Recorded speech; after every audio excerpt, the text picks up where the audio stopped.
மயிலாடுதுறை மாவட்டம் தரங்கம்பாடி தாலுகா ஆயப்பாடி கிராமம் பெரிய தெருவில் வசித்து வருபவர் சமீரா பர்வீன். இவரது கணவர் அப்துல் லத்தீப் வெளிநாட்டில் வேலை செய்து வருகிறார். திருமண நிகழ்விற்காக கடந்த 31ஆம் தேதி சமீரா பர்வீன் கும்பகோணம் சென்றுள்ளார். இன்று வீட்டிற்கு வந்த சமீரா பர்வீன் மகன் வீட்டின் ஜன்னல் உடைக்கப்பட்டு இருந்ததை கண்டு அதிர்ச்சியடைந்தார். உள்ளே சென்று பார்த்தபோது வீட்டுக்கு அறைகளில் இருந்த 4 பீரோக்கள் உடைக்கப்பட்டு 15 பவுண்ட் நகை, 70,000 ரொக்க பணம், சிறுவர்கள் உண்டியலில் சேர்த்து வைத்திருந்த பணம் சுமார் 15,000 திருடப்பட்டது தெரியவந்தது. இந்த சம்பவம் குறித்து பொறையார் காவல் நிலையத்தில் புகார் தெரிவிக்கப்பட்ட நிலையில் பொறையார் போலீசார் தீவிர விசாரணை மேற்கொண்டு வருகின்றனர்.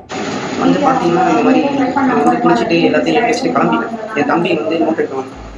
அப்போ வந்துட்டு நான் வந்து அவன்கிட்ட கேட்டேன், ஏன்டா பீரோ திறக்கு அப்படின்னு கேட்டேன். பார்த்தா அம்மா தான் திறந்துருக்கான்னு வச்சுட்டு நான் பீரோவை மூடிட்டு போனான்னு வந்தா இந்த மாதிரி பீரோ திறந்து கிடந்துச்சு.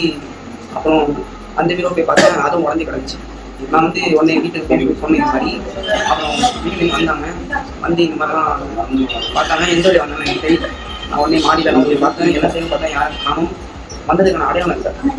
அப்போ ஒரு ஸ்நாக்ஸ் சாப்பிடலாம் நான் ஃப்ரிட்ஜுக்கு வாங்க. ஃப்ரிட்ஜு பக்கத்தில் தான் ஜன்னல் இருக்குது. அந்த ஜன்னலை உடச்சி வந்துருக்காங்க.